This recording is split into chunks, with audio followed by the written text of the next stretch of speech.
Welcome to our 5 on 5. Please welcome in Jackson County Sheriff Sergeant Julie Denney. Good to see you. Thanks for being here. Thank you. So, a lot to talk about. Certainly, the Sheriff's Office has been pretty involved with evacuations and notifying citizens that they may need to leave or at least be notified of that potentiality. What do people need to know about evacuation levels? Well, we've been dealing with evacuations all over the county, and the thing that people need to know is that we're working very closely with fire officials, and we're getting the best information out as quickly as possible, and they're really helping us to decide what areas need to be evacuated and when. So the best way that people can get notified is to sign up for Citizen Alert, and that's a notification system that we use in Jackson and Josephine counties.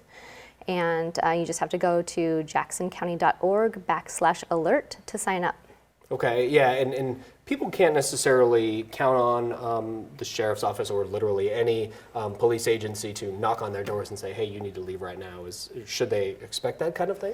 If we have enough time, we are definitely doing our best to go door to door, and we have so far with the fire evacuations. So people can expect to see deputies or search and rescue staff in their areas. They can expect to get phone calls, or if they have signed up for Citizen Alert to receive text messages or emails, they'll be getting those. Yeah, and so how long does it take to sign up for Citizen Alert? It just takes a few minutes. Just a couple of minutes. And does it, can you have it to your cell phone, home phone, email?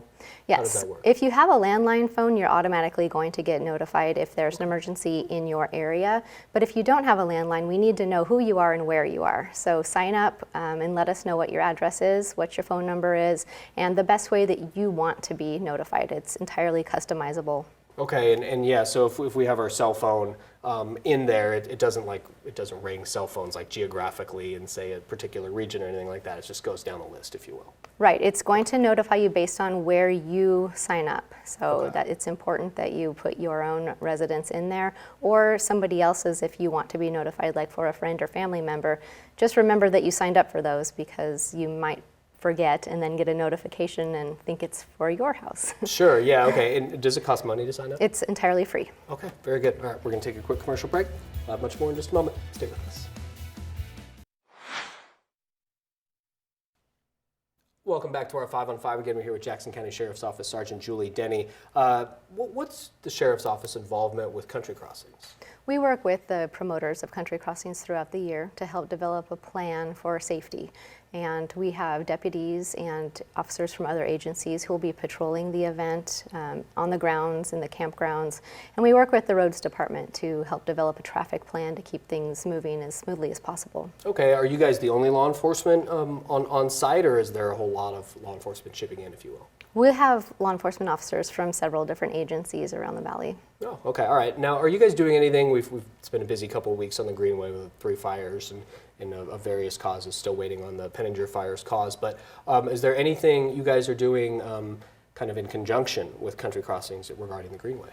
Well, in addition to our monthly sweeps and cleanups of the Greenway, we will focus on the area behind the expo just before the event. And during the event of country crossings, the Greenway will be closed behind the expo. So it'll be used as a pathway for people who are attending the event, but nobody else will be allowed to be on there. Okay, and I know multiple agencies kind of are in charge of the Greenway. You guys do sweeps monthly? Yes. That's year-round, just once a month? For the last 15 months, yes. Oh, okay, okay. Mm-hmm. So is that difficult to do? I mean, people may be hanging out on a bike path or traversing through, but it gets pretty thick in there. When you guys do go, do you have 10, 20, I mean, how many deputies, if you will, go on those typically, of course? Well, it's a multi-agency partnership. We have people from the Sheriff's Office, from Medford PD, depending on the section, there could be law enforcement from other areas. And we have people from the roads department. We've got folks from different community resources, veterans outreach, mental health, a lot of people coming together to make that happen. Mm-hmm. And we started the interview talking about evacuation levels and obviously everything we saw with that Penninger fire right by the expo. Do you think all the agencies, I know ODF, Fire District 3, Sheriff's Office, Central Point Police, Medford Fire, so many were there. Did that work well? I mean, I don't believe we only had the one fatality on the Greenway, but none of those homes, there was no injuries there, I believe. Did you feel like that worked well? between all those agencies?